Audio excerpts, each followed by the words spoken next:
5 minutos de cortesía. Bueno, buenas tardes. Yo solamente os voy a quitar 3 minutos porque creo que merece mucho la pena que aprovechéis de lo que os van a trasladar tanto William como Daniel. Solamente deciros que doy la enhorabuena al grupo de ACM por organizar seminarios de este tipo y por supuesto a todos los colaboradores. El año pasado muchos a lo mejor ya habéis hecho el curso, este año ya hemos hecho uno, este es el segundo. Y bueno, yo orgullosa porque William está haciendo conmigo la tesis, ya está en su fase final y es muy bonito que a los demás os vaya enseñando pues, cosas que él a lo largo de estos años ha ido aprendiendo, y lo mismo Daniel, que bueno, también ha sido alumno nuestro, también ahora empieza su andadura en la tesis doctoral, y los dos fueron alumnos nuestros de las ciencias inteligentes. Esta va a ser la primera vez que vamos a hacer una prueba de hacerlo por videoconferencia. Hay 3 profesores, alguno desde, bueno, y algún otro alumno de doctorado desde bastante lejos que van a seguir la conferencia, y la idea es luego también colgarlo en YouTube si la grabación no es muy mala y merece la pena. Lo digo por si alguien se pierde en algún momento, pues a lo mejor si alguien quiere repasar algo, y si no seguro que os van a dar su dirección de correo electrónico.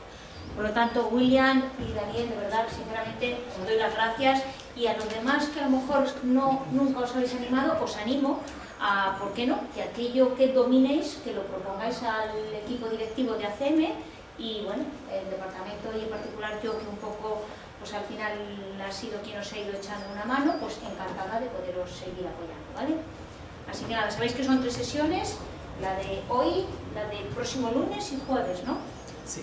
Y el Servicio de Formación Permanente dará un certificado de asistencia a todos aquellos que de las 3 sesiones realmente asistáis a 2 de ellas, porque bueno, menos no lo permite la universidad, y para nosotros que hacemos los docentes tampoco, ¿vale? Así que venga, lo dicho y muchas gracias. Bueno, aunque sabéis que la parte que primero vamos a ver, la parte teórica, si queréis vamos a poner a descargar los datos que tenemos para la segunda parte, para la parte práctica, porque ya sabéis que Durobamba un poquillo lenta, y donde solo son unos megas, pues conviene que lo dejemos descargando mientras se explica la parte teórica, ¿no? Entonces, si tenéis instalado ya Ubuntu, una máquina virtual con TensorFlow, como pedíamos en la web del curso, lo que tenéis que hacer es iros a la máquina virtual de Ubuntu, o a la máquina de Ubuntu en general, y vamos a lanzar el editor que vamos a utilizar durante la parte práctica, que como os dije, o como ponía en la página web, es Jupyter. Entonces hacemos Jupyter Notebook, y con eso, no sé si lo veis, el Notebook, pues se lanza ya el servidor. Tarda un poquito, y una vez que se lanza se nos abre una ventana del explorador de internet, el que tenga instalado, con el editor. Entonces lo que vamos a hacer es crear en la carpeta que nos parezca más... Estos pastos, si conecten, os he puesto el vídeo.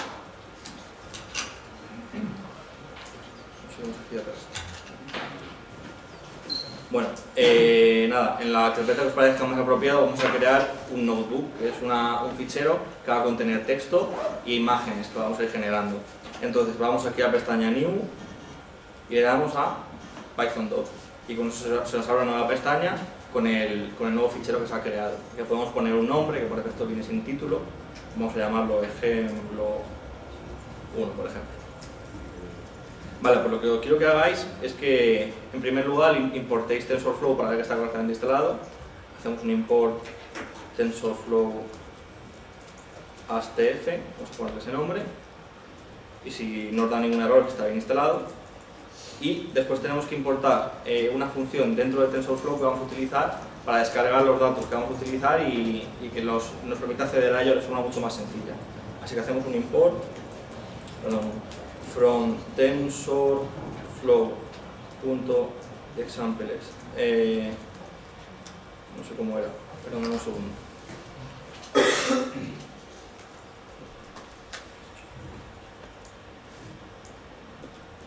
From TensorFlow examples tutorials.mnist import input data.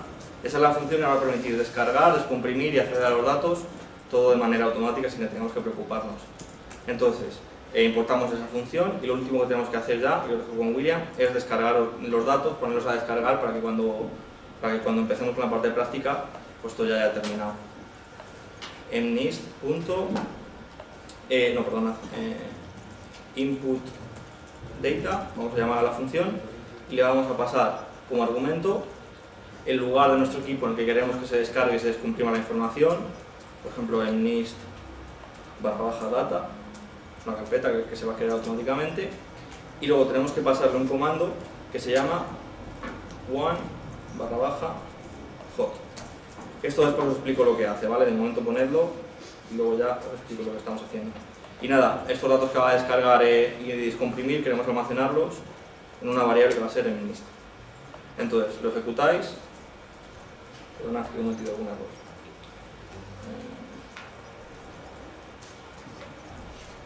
cosa. Perdonad, hay que poner aquí un free dataset.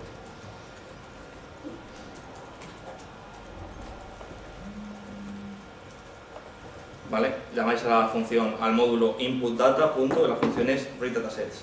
Le pasáis los argumentos que os digo y le ponéis esto, ¿vale? Y lo dejáis ejecutando mientras vemos la parte teórica, y antes de empezar con la parte práctica hacemos un pequeño break, y si alguna vez tiene algún problema para instalar los datos, para descargarlos, pues lo miramos, ¿vale? ¿Os parece? Así que nada, os dejo ya sin más con William.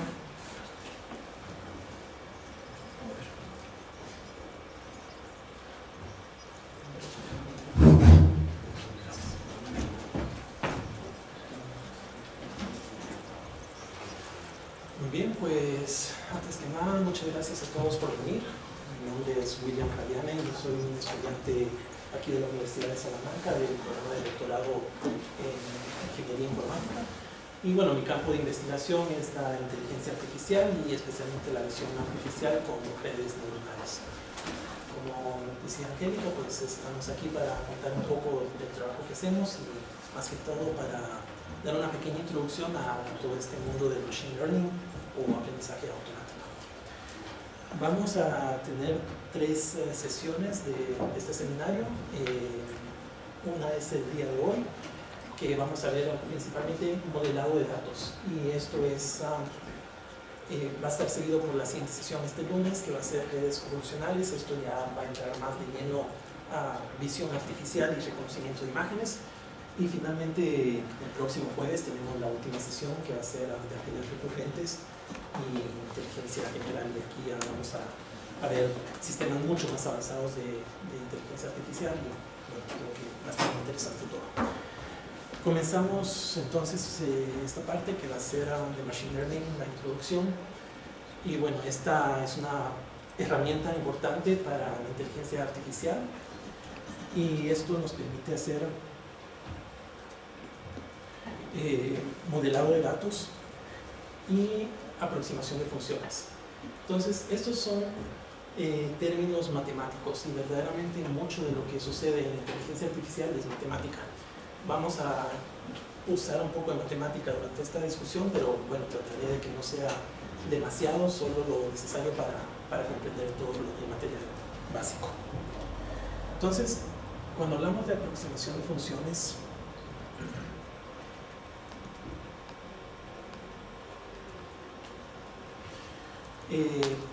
¿qué es lo que queremos decir? Una función nos podemos imaginar que es una máquina. Tiene una entrada, tiene una salida, y generalmente estos van a ser datos numéricos. Por ejemplo, podemos pensar que la entrada es el número 10 y la salida es el número 20. Esta función es muy sencilla, simplemente está duplicando el valor de entrada. Esto lo vamos a denominar como X y una Y para la entrada y la salida. La X generalmente la variable independiente, y la Y la variable dependiente, simplemente una función que convierte el valor de entrada a un valor de salida. Igualmente podemos pasarle un valor nuevo como este número 15. La misma máquina simplemente va a convertirlo a un número 30. Bastante sencillo.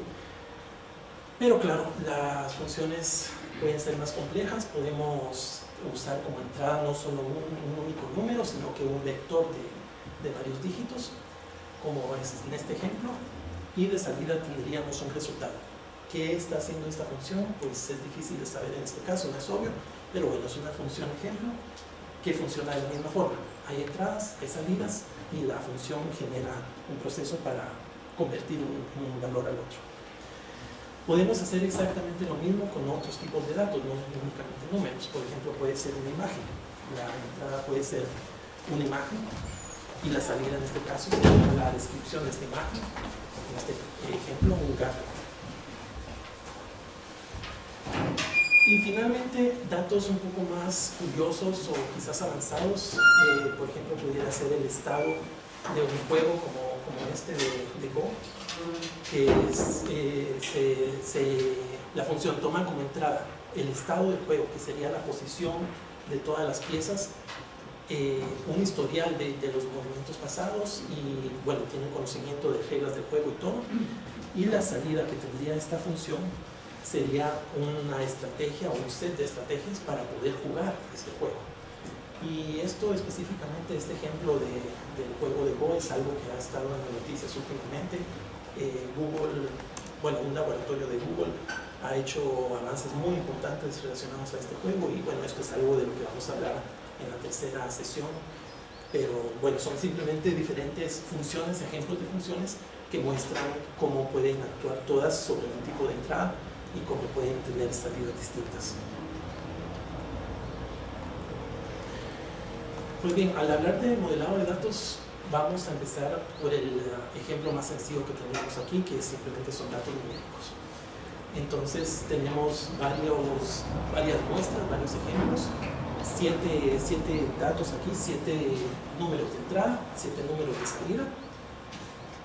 Y nos interesa encontrar un modelo para estos datos, cómo podemos modelar esta función y encontrar una forma matemática para describir lo que está sucediendo en estos datos. Si hacemos una gráfica de la tabla anterior, vemos que simplemente llevan una relación lineal y esto se modela de una función y igual a w por x. X la entrada, W va a ser un parámetro que es el que vamos a buscar adaptar para que el modelo sea lo más cercano posible a nuestros valores de salida. Y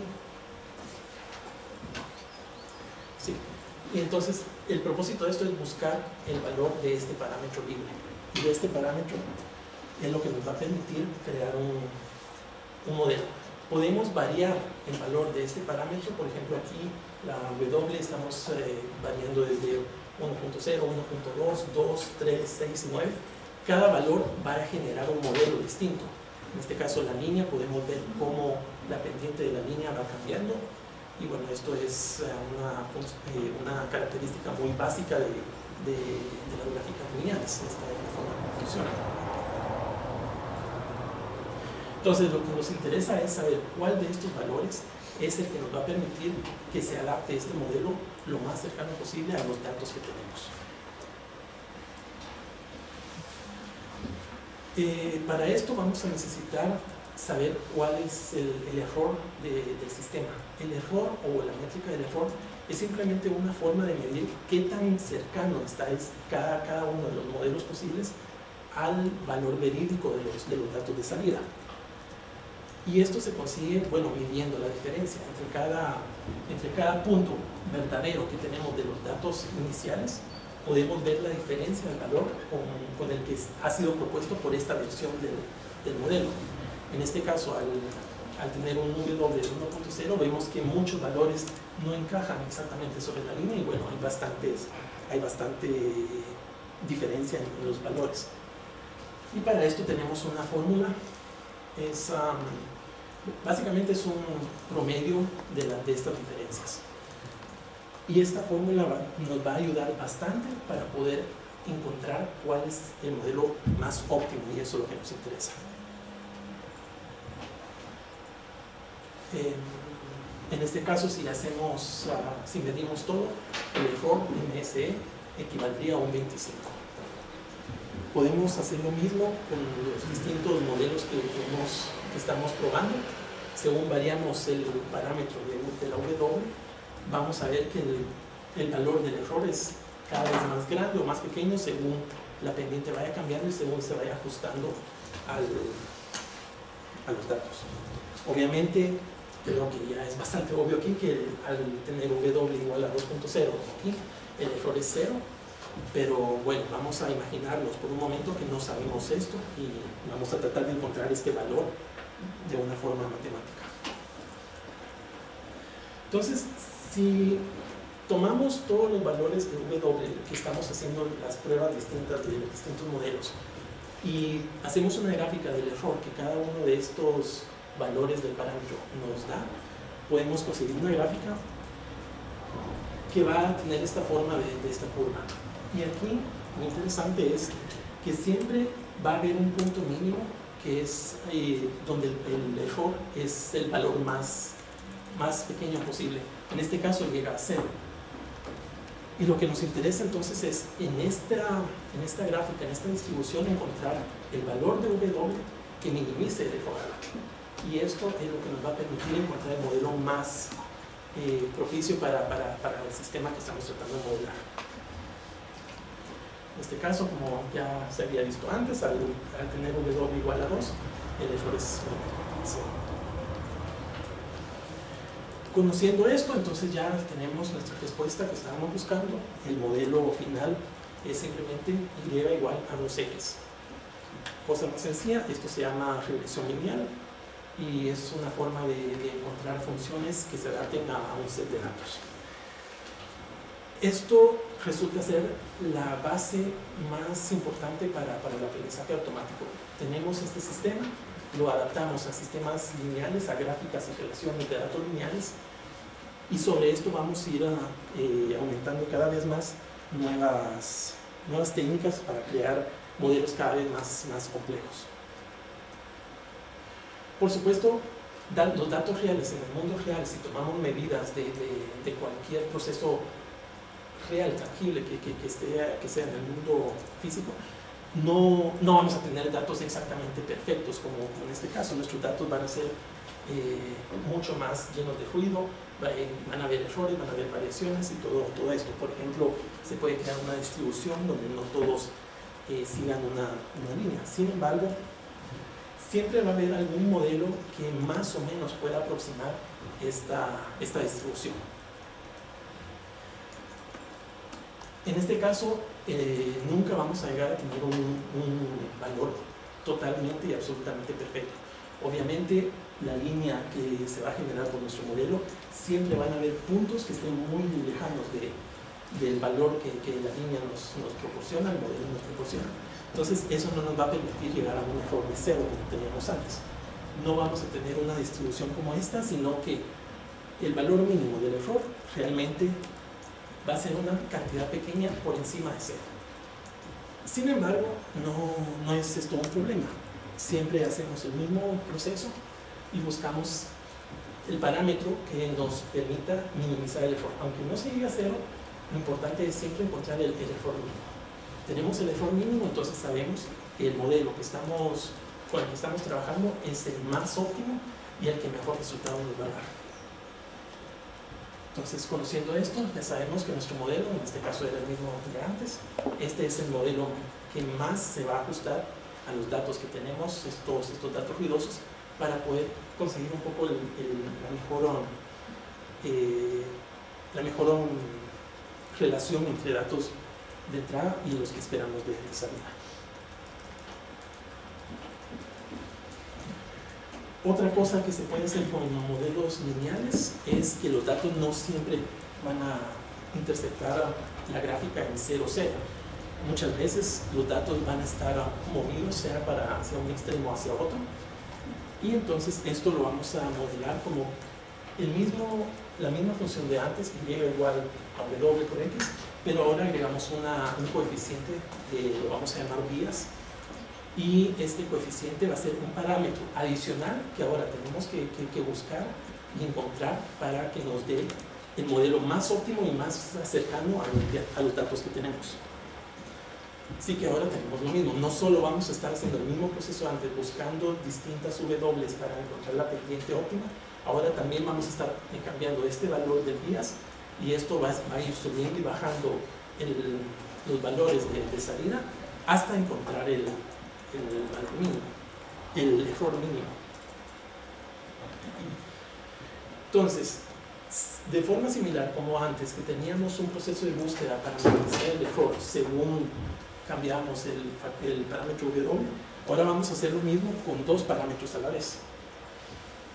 Y en este caso la gráfica de error, o mejor dicho la superficie de error va a ser, ahora ya no será una línea, sino que va a ser una superficie. Va a estar definida por diferentes valores de entrada de W y de B, que son nuestros dos parámetros libres. Y con esta gráfica, o con esta superficie, siempre vamos a hacer el mismo proceso tratando de encontrar cuál es el punto mínimo en toda esta superficie que nos va a dar el valor de error más pequeño o más cercano a cero que sea posible. En este caso es casi obvio que los valores óptimos van a ser W2, B10, para encontrar el punto mínimo donde el error, el MSE, es el valor mínimo posible. Tomamos nuestros dos parámetros que hemos encontrado y los podemos agregar a nuestro sistema, a nuestro modelo lineal, y ya tenemos una gráfica de lo que sería el modelo óptimo para esta distribución de datos.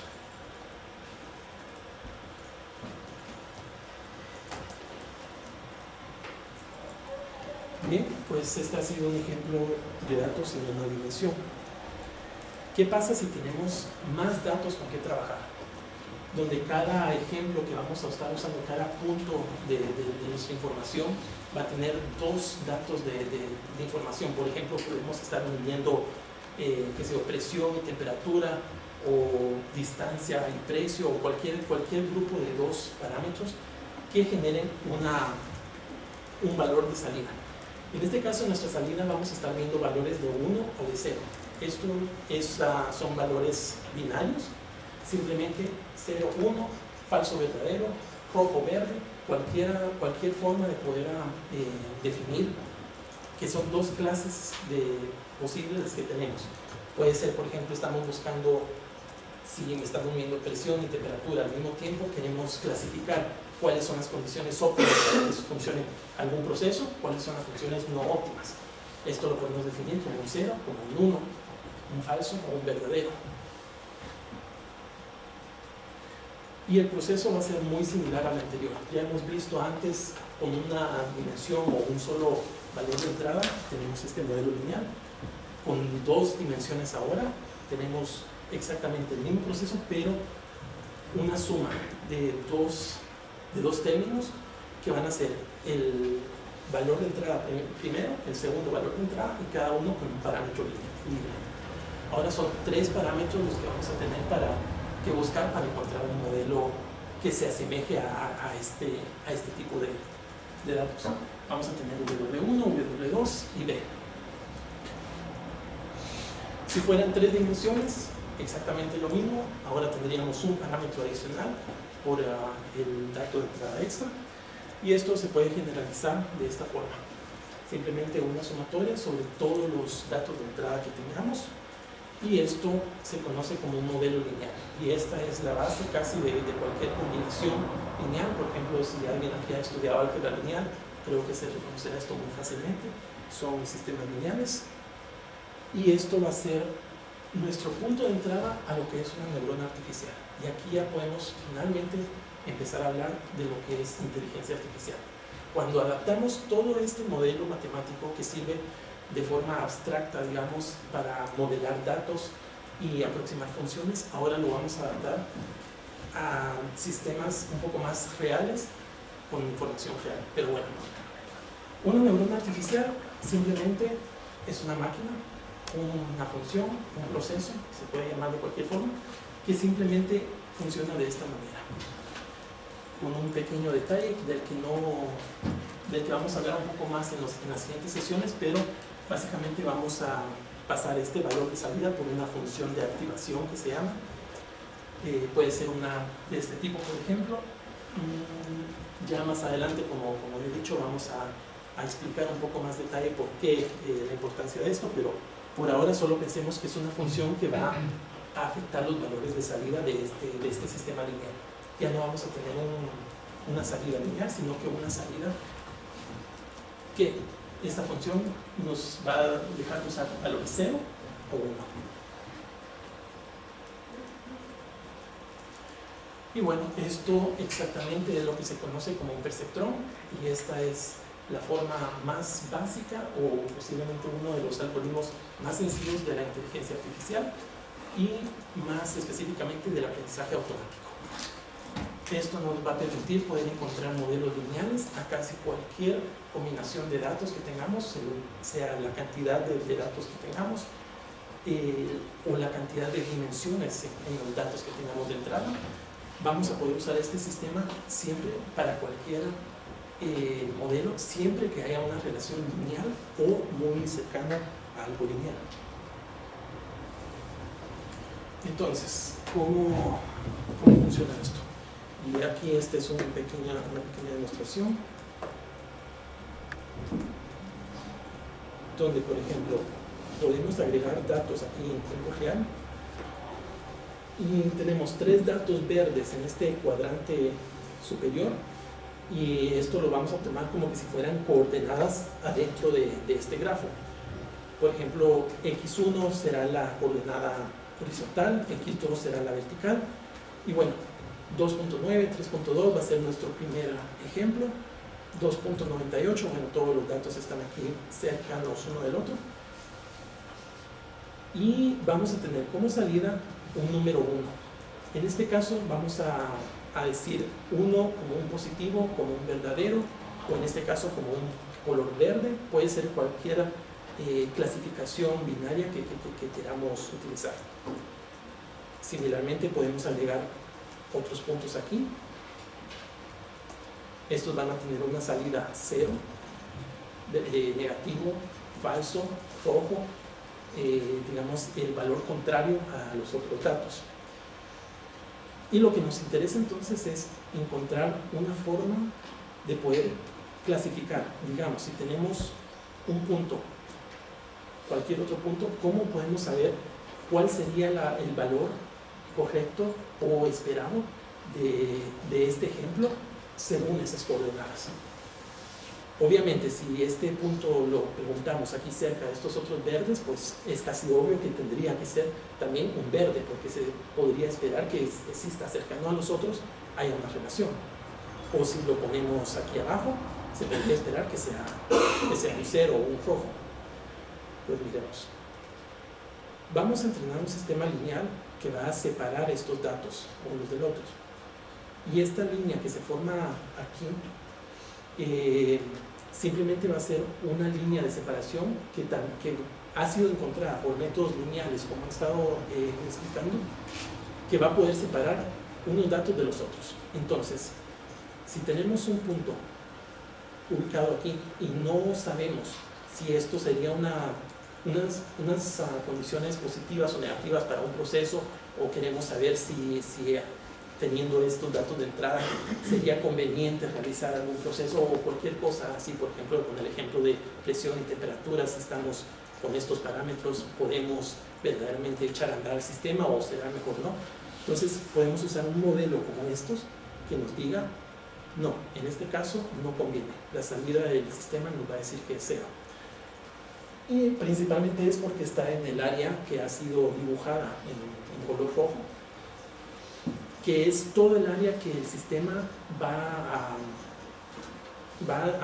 a decir que son lugares que no convienen, o que el valor es negativo. 0, o aquí 0 igualmente. Si preguntamos al sistema un valor aquí, obviamente ya nos va a decir en este caso si las condiciones son favorables y se puede esperar resultados positivos. Entonces ya tenemos una forma de cómo adaptar estos sistemas lineales a un proceso en el que podemos preguntar y obtener información según datos de entrada que tengamos nuevos, los cuales el sistema no ha utilizado para entrenar. En este caso, estos primeros son los que ha utilizado el sistema para crear este modelo, y nosotros ahora podemos preguntar en cualquier momento, ¿conviene aquí? ¿Conviene aquí? Y el sistema, bueno, nos va a dar su predicción según lo que queramos saber. Pero por supuesto, todo esto tiene un límite. En este caso es un sistema lineal, y si nuestra distribución de datos fuera, por ejemplo, algo como esto,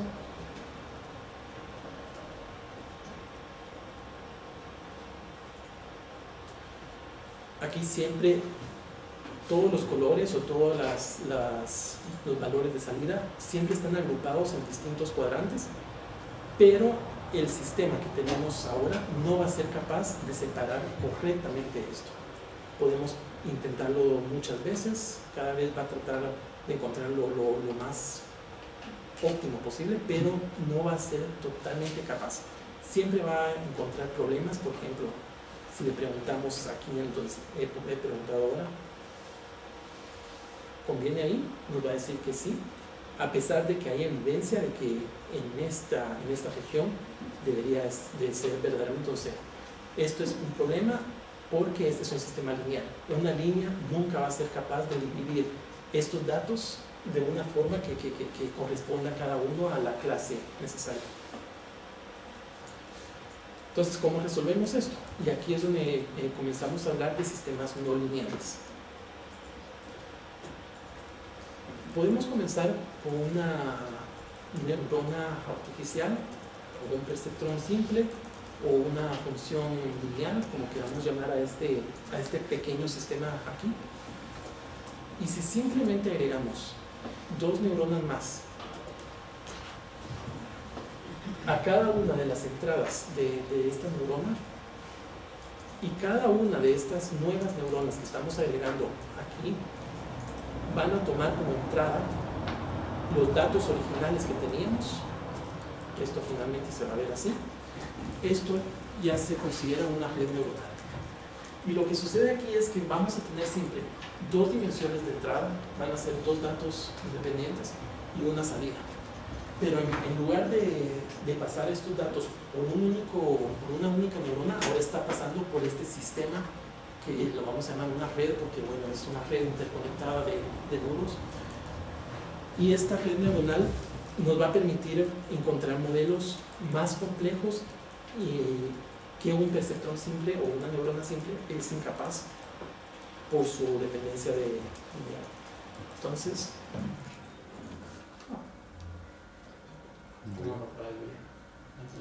¿cómo? El mando está con la base. No, pero es la...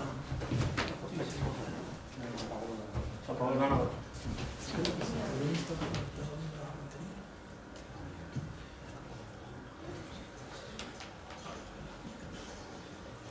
Bueno, pues un pequeño break mientras corregimos esto. Perdón.